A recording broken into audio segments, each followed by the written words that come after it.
Hello, my name is Diane Burns and I'm the Program Manager here at the Spina Bifida Coalition of Cincinnati. Welcome to the third webinar in the Create Your Future series, Managing Executive Dysfunction. Jeremy Moses is here with me as Technical Consultant and Co-Facilitator. Hello everyone. I would now like to introduce Alexa Stern, our presenter. Alexa is a doctoral student in the Clinical Psychology program at Loyola University Chicago. Working under Grayson Holmbeck in the CHATS lab, she is currently studying medical self-management and neuropsychological functioning in youth with spina bifida.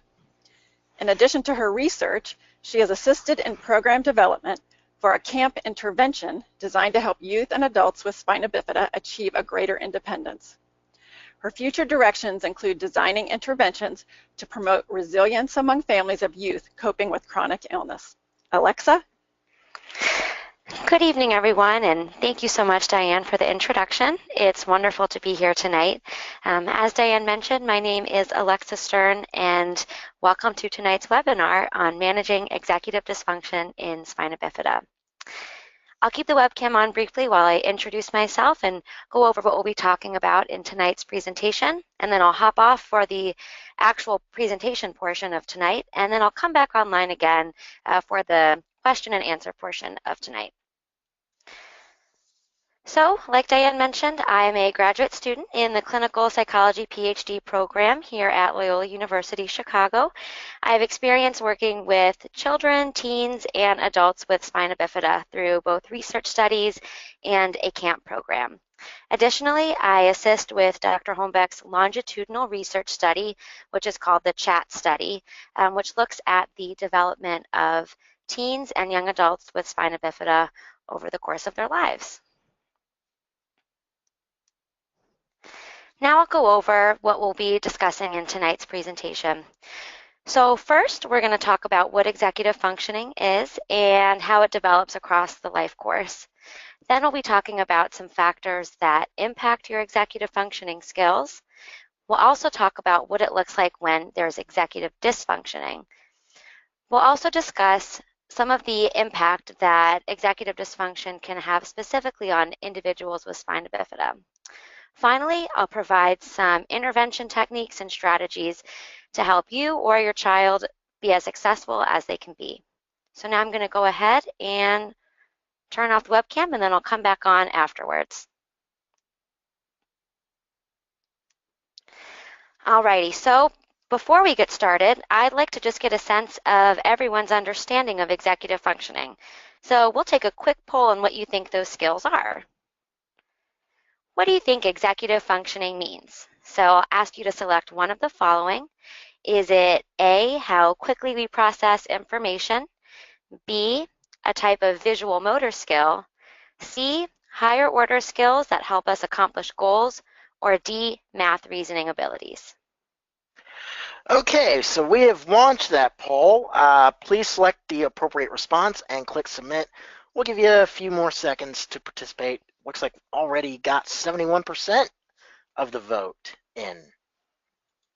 Great. So when you're thinking about executive functions, a good place to start is with the first word, executive. That may give you a clue as to what this ability or skill encompasses. Most of you have voted in, well, it's 100% response, unanimous, saying higher order skills that help us accomplish goals. Alexa, back to you. All right, thanks so much, Jeremy. So, looks like we are with one smart group. The answer is C, higher order skills that help us accomplish our goals. While executive functioning skills might be related to some of these other skills, like processing information or thinking about math problems, the correct answer is C. So what exactly are executive functions? We might hear them tossed around from time to time, but a lot of times people aren't sure exactly what they are. Executive functions are higher order cognitive skills that help us to regulate, control, and manage our own thoughts and actions in order to achieve a goal. You can think of executive functions as the CEO or conductor of your brain's orchestra. Just like a conductor organizes various instruments and controls the music, your executive functioning skills help manage other parts of your brain. Another way of thinking about this is with Thanksgiving dinner. You have to make many different dishes, all of which require different ingredients, preparation instructions, and cooking times. Your executive functions are what allow you to manage all of these different parts of the meal so that you end up with a successful dinner. Executive functions are made up of lots of different kinds of skills. Some of these skills help us to select and achieve goals or develop solutions to problems. These could include planning, organizing your thoughts or materials, your working memory, which allows you to hold information in your mind temporarily to complete a task. For example, remembering a phone number while trying to find a pen to write it down. And something called metacognition, which essentially is a skill that allows you to evaluate how you're solving a problem and how well your strategy is actually working. Our executive functioning skills also help us to guide our behavior and remember the goal so that we can accomplish that goal. These skills include initiating tasks in a timely fashion, inhibition, which allows you to control your impulses, ignore distractions, and prioritize important jobs, controlling one's emotions in order to achieve a goal, cognitive flexibility, which allows you to revise plans in the face of obstacles or new information, adapt to changing situations, and see things from different perspectives. There's also sustained attention, which is the ability to keep focusing on something important in spite of being tired or bored. Finally, our executive functioning skills allow us to manage our time and follow through on goals. So let's talk about where we can find these executive functioning skills in the brain. Our executive functions are primarily housed in our prefrontal cortex, which is the pink part of the brain in this visual on the right hand of your screen. Since our executive functions manage other parts of the brain, we also think about our executive functions as being supported by the pathways that connect our prefrontal cortex, or that pink part, to other areas in the brain responsible for processing information. All right, now that we know what executive functioning skills are, let's talk about how they develop. Our executive functions develop in parallel to our brain, and they are among the slowest developing of our cognitive skills. They continue to develop into your mid-20s. Different skills related to executive functioning emerge at different times. So typically, you can expect to see the first signs of inhibition and working memory in infancy. Next, you'll begin to see signs of cognitive flexibility developing. During the preschool years, caretakers, so to speak, lend their child their frontal lobes. And so you might not notice problems at this age due to the high structure in the classroom and at home. However, during the school age years, there are some new expectations to be more independent and self-directed in school. And so you may start to see difficulties emerge at this time. As you can imagine, during the teenage years, there's an even greater expectation to be independent and control your thoughts and behaviors. You're expected to be able to adapt to changing rules, manage your own leisure time, and consider long-term goals, like attending college. This graph on the screen shows that your executive functions don't fully develop until your mid-20s. You can think of executive functioning skills as a last-in, first-out kind of skill, as they start to decline with aging. All right, so now that we have a clearer picture of executive functions, let's talk about what it looks like when there are deficits or dysfunction in this area. The next few slides are warning signs that you or a loved one or your child might be having some difficulties with executive functioning. So there might be difficulty with making decisions, planning projects, or getting started with work at all. You or your child's work might look sloppy or messy. There also might be some difficulty with taking in feedback in a meaningful way. And you may see a tendency to act really rigid and stick with a plan, even when it's pretty clear to those around you that the plan isn't working. it might also seem like you or your child isn't paying attention, is forgetful, or loses their possessions a lot.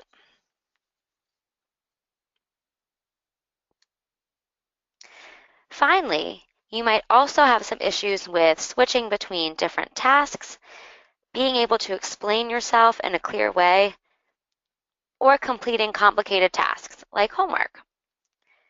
From an outsider's perspective, you or your child with executive functioning problems might seem overly forgetful, unmotivated, or even lazy. However, it's really important to remember that these difficulties are due to real problems or differences in the hardwiring in the brain. While spina bifida is a very heterogeneous condition, which means that every individual with spina bifida is unique, research with individuals with spina bifida has shown that there are some common strengths and weaknesses when it comes to executive functioning. Individuals with spina bifida are pretty good at regulating their behavior and controlling their inhibitions. However, some potential difficulties or areas to be on the lookout for are initiation, planning and organizing, flexible thinking, working memory, problem solving, and focusing attention on important information. So it's important to remember that this is just a generalization, and every individual with spina bifida has their own set of strengths or weaknesses. However, if one of these skills is a problem for you, know that you're not alone. All right, so now that we know what to look for if executive dysfunction is present, let's turn to some factors that might be influencing those executive functioning skills. Some of the ways that spina bifida impacts the central nervous system also affects the development of a child's executive functions. With spina bifida, issues with the spinal cord can cause malformations in the brain when the fetus is developing, called the Chiari-2 malformation. This malformation often co-occurs with a buildup of fluid in the brain, which is known as hydrocephalus.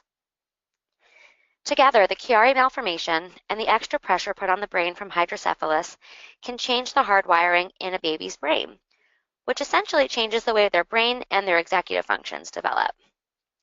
We also know through research that a higher lesion level can be associated with delays or deficits in executive functions. And certain complications related to your shunt and a history of seizures can be related to dysfunction in these areas as well. Furthermore, we know that there's a cyclical relationship between psychological and physical health and executive functioning skills. Certain mental health conditions, increased stress, and even lack of physical activity can negatively impact your executive functions.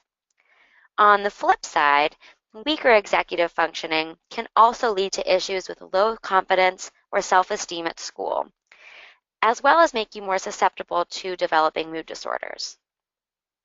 Furthermore, difficulties with self-control and self-regulation can cause sleep issues and other health problems, such as obesity. So what you can remember from this slide is that all of these things impact each other in a very circular manner. Now, because executive functioning develops so slowly, external factors, such as a child's environment, can impact his or her development of these skills from an early age. A lack of resources from a low socioeconomic background, as well as the chronic stress associated with poverty, can change the way a child's brain develops and negatively impact executive functioning. We also know that a supportive family environment and certain types of parenting skills, such as scaffolding, where parents match the developmental level of their child to help them learn more complex skills, are associated with greater executive functions or can support the development of those functions across childhood. Okay, so now let's discuss some of the ways that executive dysfunction can specifically impact individuals with spina bifida.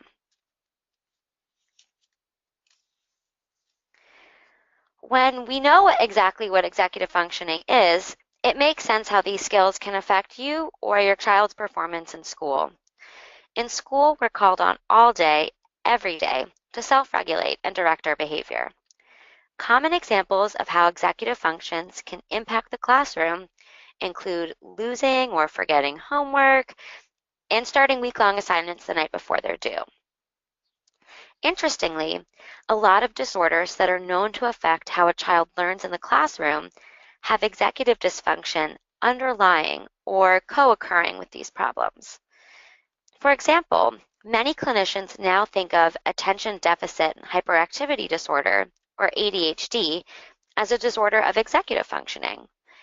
However, executive dysfunction alone does not sufficient to explain ADHD. So while everyone with ADHD has some sort of executive dysfunction, not everyone with executive functioning problems automatically has ADHD. Other disorders, such as nonverbal learning disorder, which affects how we understand abstract thinking, spatial relationships, and social skills, is associated with executive dysfunction. Problems with executive functioning may also cause a student to feel discouraged and impact their inner drive and motivation in class to succeed in the classroom. Difficulties tend to become more salient in this area as the learning environment becomes more intense and more demanding. A student's struggle to learn a new concept or skills may not necessarily be related to the new material itself, but if executive dysfunction is present, it might be related to an inability to develop a method for approaching the task in the first place. For example, if your working memory gets overloaded, you might not be able to keep up with lots of different activities in the classroom. And that's when we'll start to see a struggle with academic progress. So to keep you on your toes, let's take a quick poll from Jeremy to check your understanding of ADHD and executive dysfunction. Okay, and we have launched that poll now. Please select the response you think is correct and click submit. We'll give you about, let's say, another 15, 30 seconds. So with this question, it's just to see what you guys think about the relationship between ADHD and executive dysfunction. So I think you've got a true and a false answer. So 50-50 shot here of getting this one right. Yeah, we've got about 83% of the vote in. With that, we'll close it, and 100% said it was false. Alexa? Thanks, Jeremy. Okay, great. So it sounds like everyone in the audience is paying attention.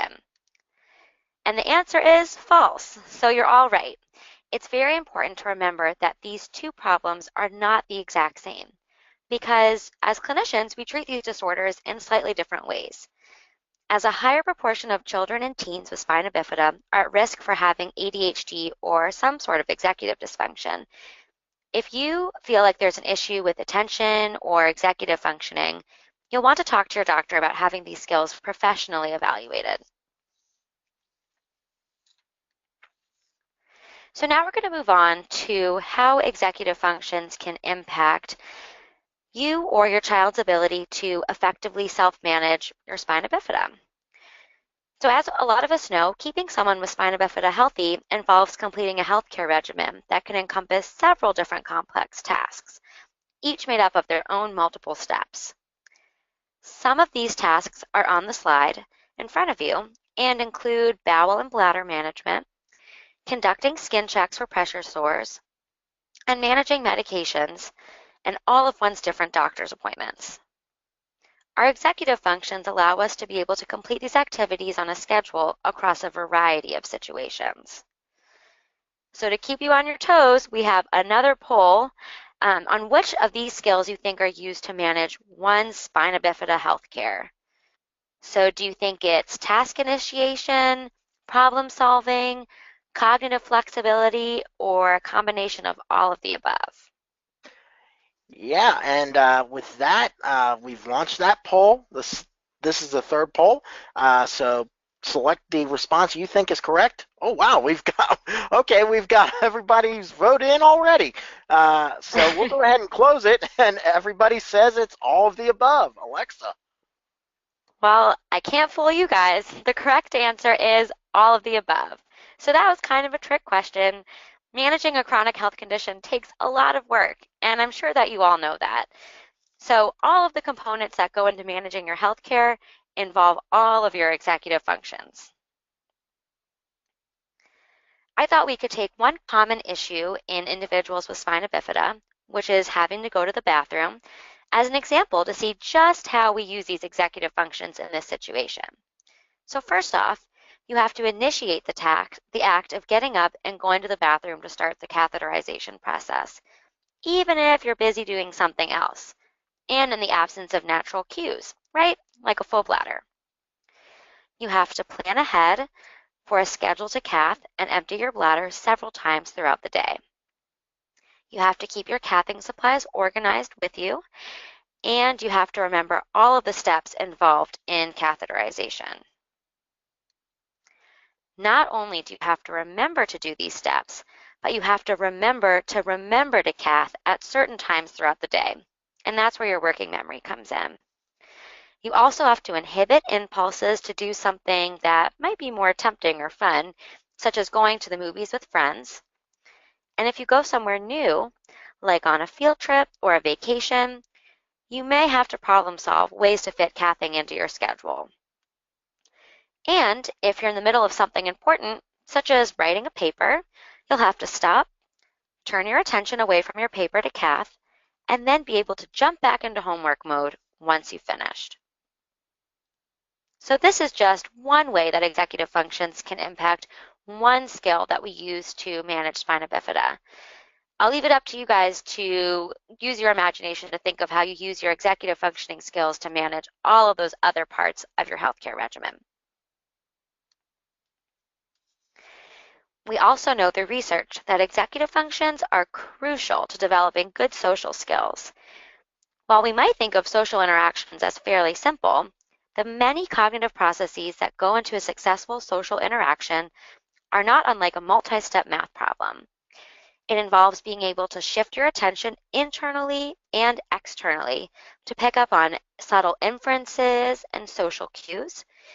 You also have to use your flexible thinking skills to take other people's perspectives. Furthermore, we use our flexible thinking skills to solve problems in more than one way, accept other or new ideas, try new things, and even understand abstract language. In short, executive functions help us communicate our thoughts and emotions effectively and understand the message that others are trying to get across to us. If there are difficulties in any of these areas, it may impact one's ability to form and keep friendships. Someone with executive functioning difficulties may also have a harder time being independent and transitioning from living with one's family to living on their own.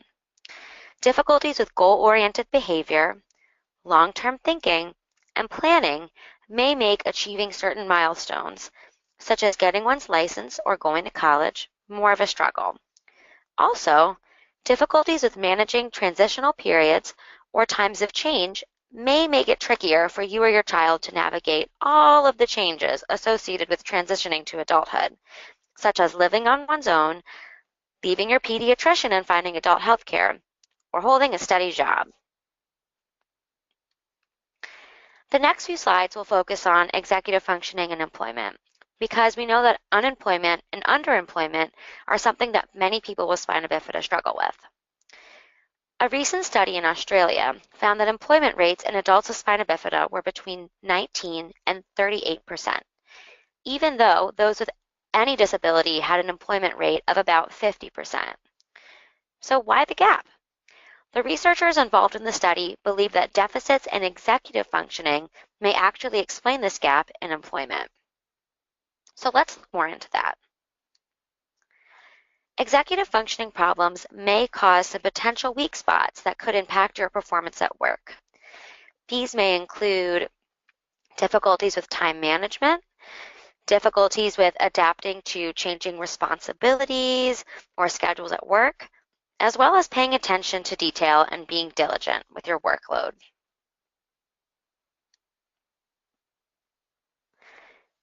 The Job Accommodation Network has provided several ways in which employers can accommodate those with executive functioning deficits at work. Some of these are listed in the next couple slides, but know that their website has more information if you're interested. For issues with time management, larger assignments could be divided into several small tasks or chunks. Checklists of assignments can be really helpful, and there could be planned time built into the schedule for transitioning to different activities. As some people with executive dysfunction could have difficulties getting to work on time or managing changes in a commute to work, allowing employees to work from home could be a helpful option. Working memory deficits may be accommodated by allowing the use of a recorder in meetings, providing written instructions for tasks, or using sticky notes to remember important dates. Managing paperwork may also be a potential weak spot for those with executive functioning problems. So, an employer can consider using pre-filled forms to save time, or using larger font or double spacing to keep the wording organized on the page. For those who have issues with organization and prioritization, providing a weekly chart for daily work activities, as well as a cheat sheet of high priority activities, projects, and people can be helpful. Finally, to help with multitasking, employers can provide a flow chart of tasks and take steps to minimize distractions from work area in order to ensure success. All right, for the final part of this presentation, let's talk about some strategies that you can use for yourself or your child with executive functioning problems to help manage these difficulties. The first step, if you think that you or your child might have difficulties in this area, is to be assessed by a professional, such as a psychologist. Having a comprehensive assessment of these skills at a young age will help you establish a baseline of functioning, so you can measure changes across development or see if interventions are working. The assessment process will also help to identify you or your child's unique set of strengths and weaknesses, which will allow professionals to tailor interventions to those needs. Finally, having the formal documentation from a psychologist can help with advocating for yourself or your child in terms of getting the appropriate supports at school or in the workplace. For issues with organization, there are several different ways to help with this problem. Beyond establishing highly structured routines, you can color code schoolwork or label plastic bins with different colors for possessions to keep the room organized. You can use visual tools to help you or your child organize his or her thoughts, such as graphic organizers. You can carry a written or electronic log of activities, schedules, assignments, and due dates. You can take steps to reduce clutter in one's room or at one's desk. And something really simple as you can gather materials needed for tomorrow's activities the night before to avoid the stress in the morning. You can also use what we call the check-in, check-out system. The program consists of students daily checking in with an adult at the start of school to retrieve a goal sheet with all of the materials they need to have in class and bring home to do their homework. Then they check out with that adult at the end of the day, and the student takes the sheet home to be signed by the caregiver. And finally, they return that sheet the following morning at check-in. Here are some examples of graphic organizers which can help with organizing notes or understanding complex concepts in school. You'll find an example of a graphic organizer designed to compare abstract concepts in your handout section. So know that where this one came from, there's many more. And you can use graphic organizers to help with not only comparing concepts, but also organize your thoughts for essays or assist with reading comprehension. The world's kind of limitless when it comes to this way of visually organizing your thoughts on paper. To help with difficulties initiating tasks, you can develop a list of attainable tasks or goals that you or your child can complete. You can establish a set schedule for when these tasks are to be completed. You can start the task with someone you trust or with the child. You can use a prompting system before each step of a complex task, such as, okay, now it's time to start writing the introduction paragraph. You can provide external verbal or nonverbal cues, such as the time timer, which is featured on the right-hand side of the slide, in order to check in with yourself or, with your child. And I think it's important here to see what works best for you or what works best for your child. And importantly, work in short periods or chunk big work into parts and make sure to give feedback frequently in order to reinforce any improvements and efforts that are made. Remember, you can think of working memory as the mind's internal notepad. So a weak working memory means that your notepad just can't hold as much as other people's notepads. To help with this problem, you can alert your child or make sure someone alerts you when important information is about to be presented. You can list tasks to be completed on a checklist. You can use written directions or visual symbols for multi-step tasks. You can provide frequent reminders and alarms to check in on long-term projects, either through to-do lists on one's phone or calendar, or a homework tracing app for smartphones. And you can use visual cues as prompts. For example, placing one's medicine directly in front of the cereal box so that they have to see it before they eat their breakfast. A visual schedule like the one pictured here can help with a wide variety of executive functioning problems, such as organization, initiation, working memory, and even metacognition. I provided a few different handouts for you to show ways in which you can use visual schedules. There are 2 examples of visual schedules used to assist with getting ready in the morning and getting ready for bedtime at night, as well as a blank morning routine template that you can customize to fit your own family's needs. Using reminder strips, such as the one pictured here above the sink, which are a visual set of instructions for a task that has multiple steps, is great for those who have difficulties with carrying out long medical routines or routines of daily living. Help with planning can come from multiple approaches. You can create timelines for long-term projects, break big long-term projects into clearly defined smaller chunks, and attach deadlines to each subtask for when they need to be completed. You can use scoring rubrics for school assignments, and it can also be helpful to set aside study time each day for planning and prioritizing assignments. You can also prompt the planning process with questions. One way to facilitate this process is to work backwards, using Dr. Sarah Ward's Get Ready, Do, Done approach. This is shown on the right-hand side of your slide.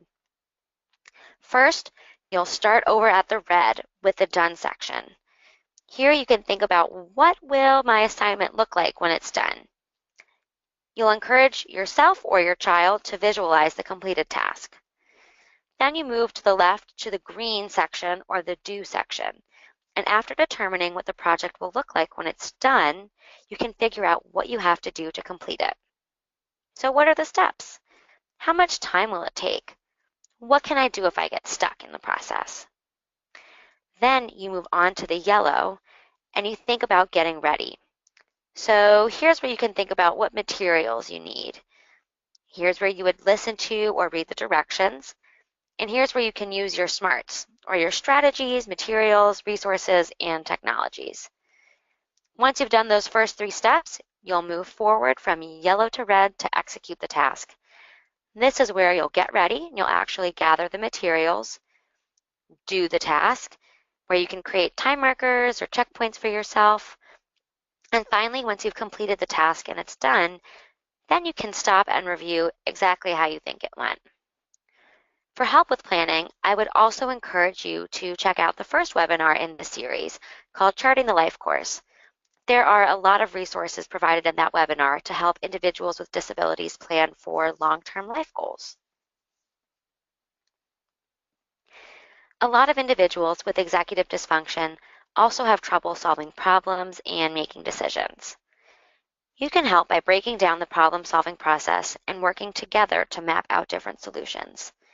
Graphic organizers, like the one pictured on the right-hand side, or lists of questions can be helpful in guiding someone who has difficulty making decisions. Graphic organizers designed to help with problem solving and decision making are also included in your handouts. So here's where you would prompt questions that normally we go through automatically, but might not be as automatic for someone who has difficulty in this area. You'll think about what my problem is, potential solutions, the outcomes of each solution.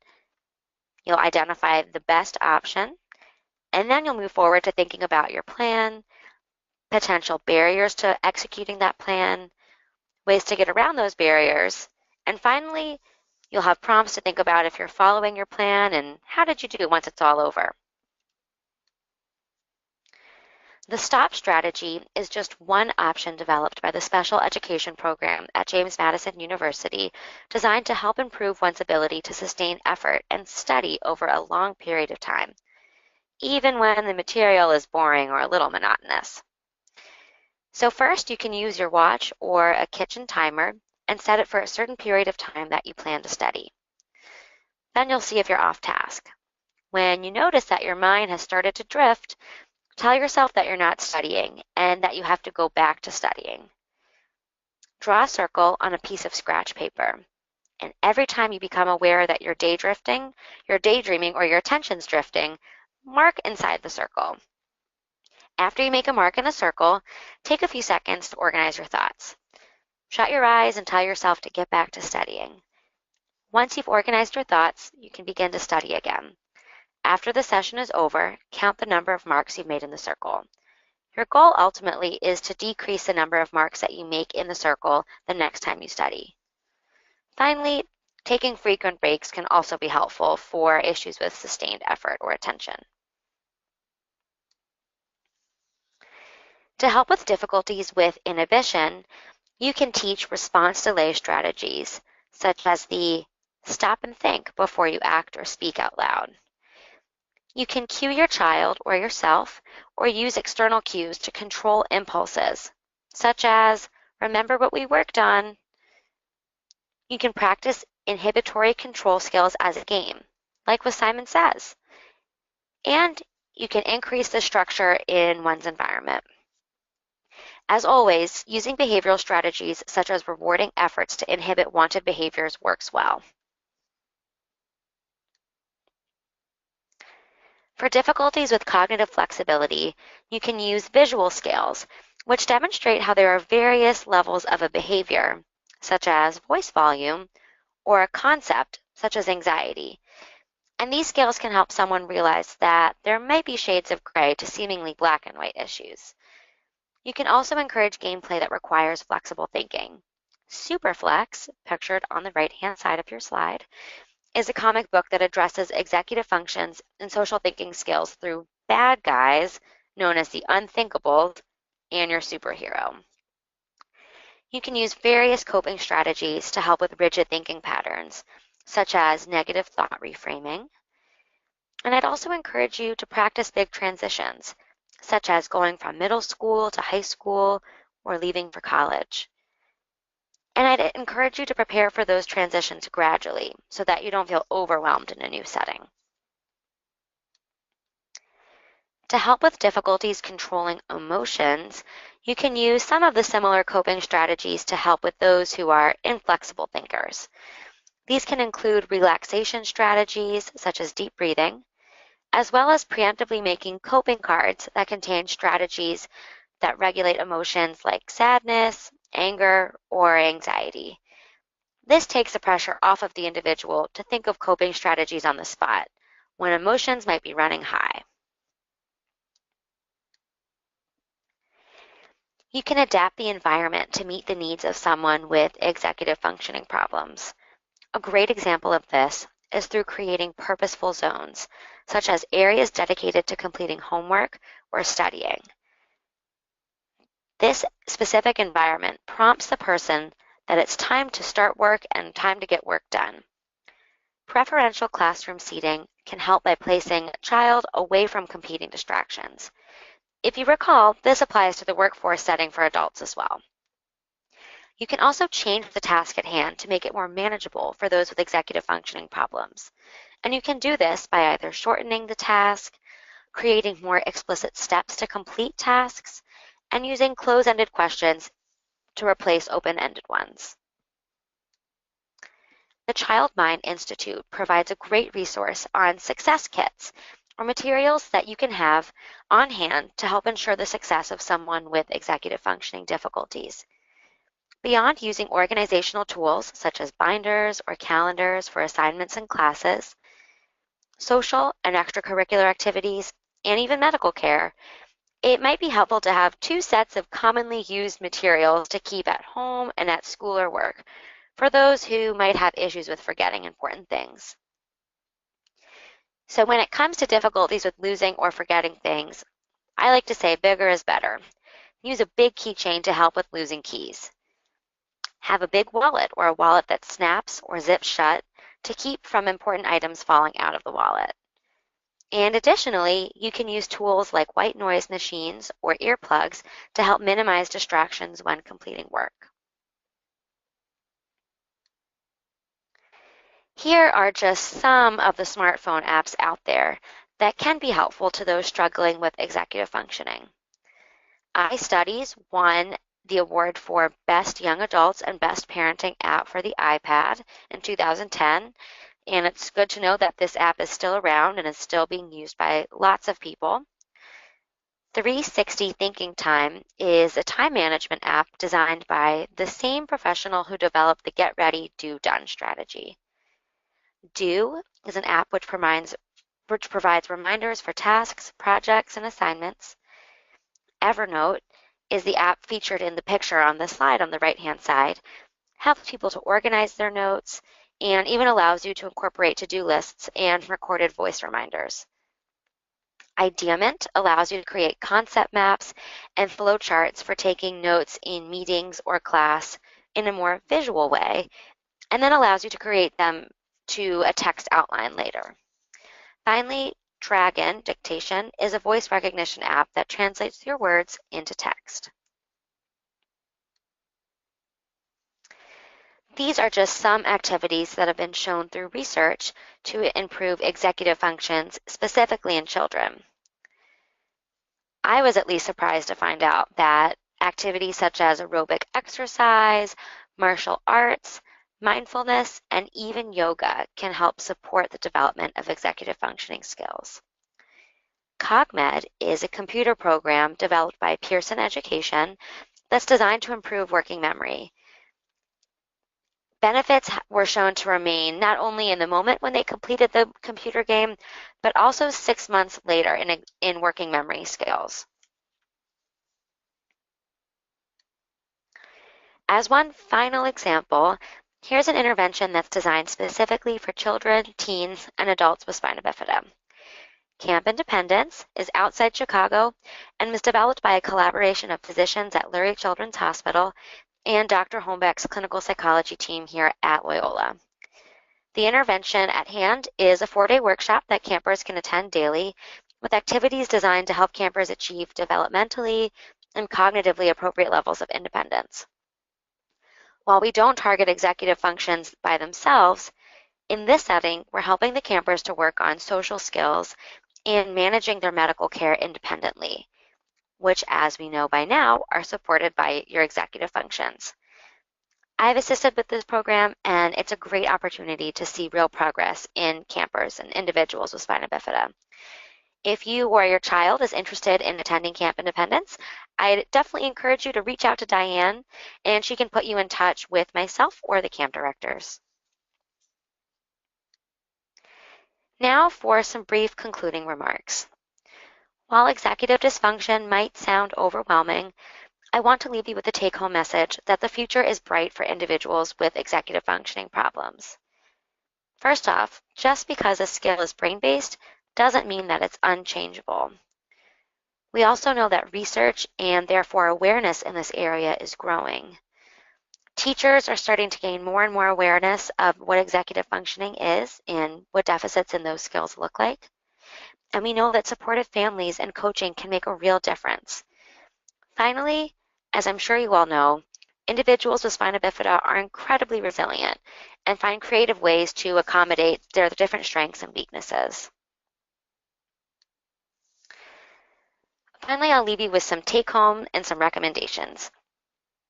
First off, early identification and intervention programs are really important. So if you think that there might be an issue going on with you or your child's executive functioning problems, I'd encourage you to go in and talk to your doctor as soon as possible to get those skills assessed. We also, when we think about executive functioning accommodations, talk about moving from the external to the internal. So that means in supporting yourself or your child, you want to think about using external cues and prompts, such as alarms or timers, until you start to internalize these skills themselves. Exploring multisensory cues can be really helpful, as different types of skills, maybe auditory or visual or tactile, can be most beneficial for different kinds of people.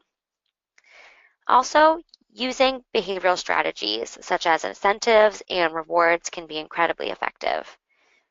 Finally, I'd encourage you to play to your or your child's strengths. You're your own expert on yourself or your child, and you know what they're really good at and what they like to do. I'd capitalize on that to help support these skills as they develop. And when in doubt, I'd seek professional help from your doctor or from your clinician. So that's all I have for you tonight. Thank you so much for tuning in to listen to me talk about managing executive function in spina bifida.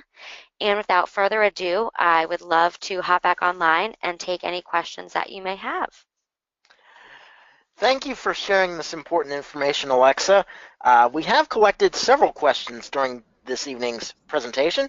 As a reminder, you can continue to submit those questions through the question pane in your attendee control panel. The first question is from Beth, and she wants to know, do you find inaccurate diagnosis of ADHD among kids with spina bifida?